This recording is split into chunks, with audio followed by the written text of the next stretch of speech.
रामकृष्ण हरी विठ्ठल केशव. भगेंदर जवळजवळ 1000 फोन आले असतील भगेंदरासाठी. सर भगेंदरावर स्पेशल उपचार सांगा म्हणून.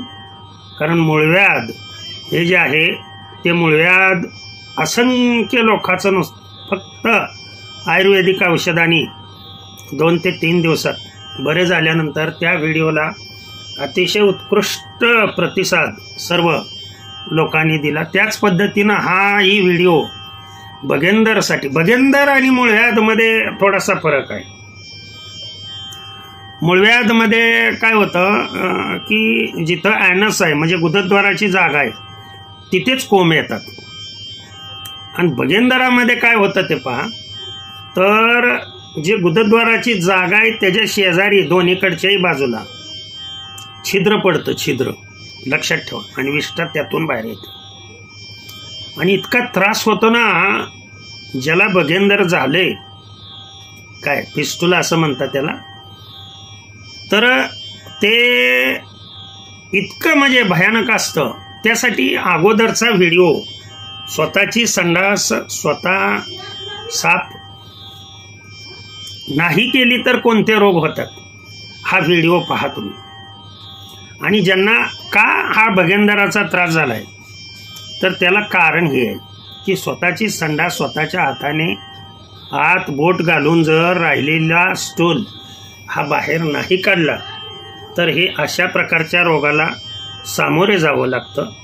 आपल्या लक्षात येत नाही, कारण आपण काही खाऊन या रोगाला निमंत्रण दिल्यासारखं देत असतो. डायरेक्ट उपाय मी सांगतोय अगोदर. हा उपाय तुम्हाला कमीत कमी 21 दिवस. काय एक तत्व आहे लक्षात ठेवा. कुठली गोष्ट तुम्ही 21 दिवस केली असता शरीराला त्या ह्याची म्हणजे सवय होऊन जाते. आणि कमीत कमी 21 दिवस, जास्तीत जास्त 1 महिना ज्यांना भगेंदराचा त्रास आहे त्यांनी कडुलिंबाची जी आंतरसाल आहे, आतली पांढरी साल, ती काढून आणायची. आणि कारल्याची पानं. आता हे दररोज सकाळी अनुषापोटी हे तुम्हाला करायचं आहे, दररोज सकाळी. त्यासाठी तुम्ही एकदम जरी केलं तरी सुद्धा चालू शकतंय. ही आंतरसाल काढून आणल्यानंतर 1 ग्लासभर पाणी ठेवायचं आणि त्याच्यामध्ये हे आंतरसालीचं चूर्ण जे आहे हे साधारण 1 चमचा म्हणजे 10 ग्रॅमच्या आसपास चूर्ण आणि 5 पानं कारल्याची, कडू कारल्याची 5 पानं. नसतील पानं मिळत तर फळाचा थोडासा तुकडा. हा ग्लासभर पाणी उकळवून फक्त कब्बरच पाणी शिल्लक राहील एवढं पाणी फक्त ठेवायचं. आणि त्या पाण्यामध्ये थोडीशी अर्धा चमचा साखर टाकायची. नाही टाकली तरी चालते. कारण तुम्हाला जर आमवात असेल किंवा तुम्हाला पित्ताचा त्रास असेल तरी या उपायाने तुमचा पूर्णपणे त्रास नाहीसा होऊन जाईल. ते सकाळी सकाळी अनुषापोटी कमीत कमी 21 दिवस तुम्ही हे करणं फार महत्वाचं आहे.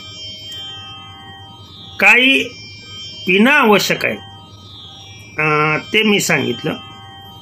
आता त्या भागाला लावायचं काय, कोणत्या तेलापासून किंवा कोणत्या पावडरीपासून ते छिद्र तुमचं पूर्ण म्हणजे बुजून जाईल आणि तुमचा भगेंदराचा त्रास जो आहे तो पूर्णपणे नाहीसा होईल. आणखीन एक पदार्थ तुम्हाला महत्त्वाचा पदार्थ सांगतो मी खाण्यासाठीच. गुलकंद दिवसातून एकदा 2दा गुलकंद खायचं. आता ही डबी मिळते गुलकंदाची, हे खाण्यासाठी सांगेल. आता लावण्यासाठी सांगतो. जर आता हा उपाय जो आहे तो थोडासा चणचण करणार आहे, परंतु याचा गुण ताबडतोब येणार आहे. रुईचा चीक, चीक म्हणजे पांढरं दूध निघतं रुईचं, आणि उमराचा चीक म्हणजे तेही पांढरं दूधच निघतं. त्याच्यामध्ये थोडीशी हळद, चिमूटभर हळद मिसळायची, त्या चिकामध्ये थोडीशी हळद मिसळायची, आणि तिळाचं तेल मिसळायचं, तिळाचं तेल म्हणतोय, आणि ते एकत्रित चांगलं खालायचं. आणि ते खाल्लेलं पूर्णपणे कापसाचा बोळा, बगेंदराचं जर छिद्र पडलं असेल लक्षात ठेवा, तर कापसाच्या बोळ्याला ते लावायचं आणि तो कापसाचा बोळा त्या छिद्रात घालून ठेवायचा. ते छिद्र तुमचं हळूहळू हळूहळू पूर्णपणे व्यवस्थितरित्या बरं होऊन, म्हणजे पुन्हा पुन्हा फक्त वरूनच लावायचं, आत छिद्रामध्ये घालायची आवश्यकता नाही, कारण छिद्र हे मिळत आलेलं असतं, तिथल्या सेल्स रिडिव्हाइड्स होतात आणि ते बंद होतं छिद्र हळूहळू. हे उपाय लावण्यासाठी जे आहेत, तुम्हाला योग्य यातला कोणता वाटतो तो तुम्ही केला तरी सुद्धा चालतोय. आता लावायसाठी मी दुसरा विलास सांगतो. आपले करंजाची पानं नसेल तर करंजाचं तेल, लक्ष द्या, एरंडीची पानं नसेल तर एरंडीचं तेल, लक्षात ठेवा. एक कायमस्वरूपी तुम्हाला तेल जर लावायचं असेल तर एक 100 मिली एरंडीचं तेल, 100 मिली करंज तेल, 100 मिली कडुलिंबाचं तेल, हे तिन्ही तेल एकत्रित करून 300 ml तेल हे तयार करायचं. आणि ह्या 300 ml तेलामध्ये काय टाकायचं, याबरोबर 100 ml तूप, म्हणजे हे एकूण झालं 400 ml, उकळवायला ठेवायचं. आणि याच्यामध्ये काय करायचं, खारीक, त्या खारकीमधील बी 50 ग्रॅम, त्यानंतर चिकनी सुपारी ज्याला जे म्हणतो आपण, किंवा तांबडी सुपारी 50 ग्रॅम, तुरटीचा लाही किंवा मोरचुदाचा लाही, तुरटीचा वापरलेला अतिशय चांगलं, आणि 50 ग्रॅम, तोही 50 ग्रॅमच घ्यायचा, 50 ग्रॅम काथ. हे सर्व पदार्थ त्याच्यामध्ये टाकायचे. 400 ml मध्ये चांगलं उकळू द्यायचं. त्याचा अर्क पूर्णपणे त्यामध्ये मिसळला पाहिजे, लक्षात ठेवा. आणि पुन्हा थंड झाल्यानंतर वस्त्रगाळ करून घ्यायचं. हे तेल 2 चमचे, आणि मागे मी तुम्हाला चौरस सांगितलंय बघा, चौरस, त्या चौरसामधला 1 चमचा, असं हे 3 चमचे एकत्रित करायचं आणि ते तेल त्या पूर्ण भागाला लावायचं. हे तेल लावल्यामुळं लक्षात ठेवा, तिथल्या सेल्स म्हणजे जंतूची वाढ तर कुठली होणारच नाही, आणि तुम्हाला जो ठणका येतोय किंवा आग होते किंवा जी खाज होते 2-3 वेळा लावा दिवसातून, काहीही कुठलाही प्रॉब्लेम येत नाही. ह्याच्यामध्ये आणखीन आडुळशाची पानं जरी तुम्ही टाकली तरी सुद्धा अतिशय उत्कृष्ट. आडुळशाची पानं टाका किंवा उमराची पानं टाका, ती 50-50 ग्रॅमच टाकायची.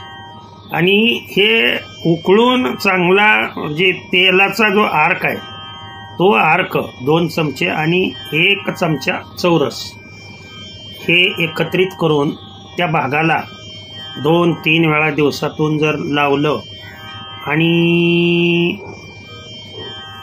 सांगितलेला पदार्थ अगोदरचा आणखीन एक पदार्थ मी पुढे सांगतोय पहा, जर शक्य झालं तर तो पदार्थ अनुषापोटी घेतला तर हा पदार्थ 6 वाजता 2 कप ताक आणि या ताकामध्ये 7 ग्रॅम काळी मिरी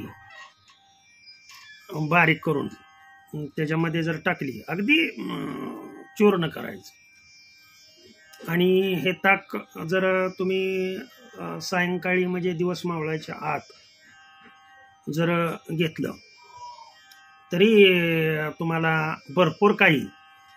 भरपूर म्हणजे काहीच राहणार नाही. भगेंदराचा ज्याला ऑपरेशन करावं लागतं असं काहीही राहणार नाही. आता मला माहित आहे बऱ्याच जणांना वाईट वाटणार आहे हा व्हिडिओ पाहिल्यानंतर, आणि गोरगरिबांसाठी हे माझे व्हिडिओ असतात. पुढे आणखीन ऐका, पुढे 50 ग्रॅम कात, 50 ग्रॅम हिरडा, 50 ग्रॅम बेहडा, नसेल तर 50 ग्रॅम कातात फक्त त्रिफळा चूर्ण 50 ग्रॅम मिसळायचं आणि त्याच्यामध्ये वावडिंग चूर्ण हे 50 ग्रॅम मिसळायचं. 1.5 कप पाणी ठेवायचं उकळायला आणि त्याच्यामध्ये फक्त दररोज अर्धा चमचा टाकायचं आणि पूर्ण ते उकळलं, अर्क कलर पूर्णपणे चेंज होईल, लक्षात ठेवा पाण्याचा. 1 कप पाणी राहीपर्यंत उकळायचं आणि ते 1 कप सायंकाळी 6 वाजता किंवा झोपताना जरी घेऊन झोपलं तर तुमचं भगेंदर पूर्णपणे नाहीसं होऊन कुठल्याही प्रकारचं तुम्हाला ऑपरेशन करावं लागणार नाही. भगवंताचं ज्ञान, अनुभवाचे बोल, अनेक जणाचा प्रतिसाद, आलेला गुण आणि त्याच्यावरून हे सांगितलेले उपाय. मी निमित्त आहे. आवडला चॅनल तर आवर्जून सबस्क्राईब करा, इतरांनाही शेअर करा. ज्यांना हे रोग आहेत त्यांचाही पैसा खर्च होऊ नये, घरातल्या घरात हे करायचे उपाय आहेत. साधारण कमीत कमी 21 दिवस करा, पूर्णपणे तुमचा भगेंदराचा त्रास नाहीसा होऊन जाईल. दिलेलं ज्ञान त्यांच्याच चरणी अर्पण करतो आणि सेवेला पूर्णविराम देतो. पुंडलिक वरदार विठ्ठल, श्री ज्ञानदेव तुकाराम, पंढरीनाथ भगवान की जय. अवधूत चिंतन श्री गुरुदेव दत्त. विठ्ठला विठ्ठला विठ्ठला विठ्ठला विठ्ठला विठ्ठला विठ्ठला.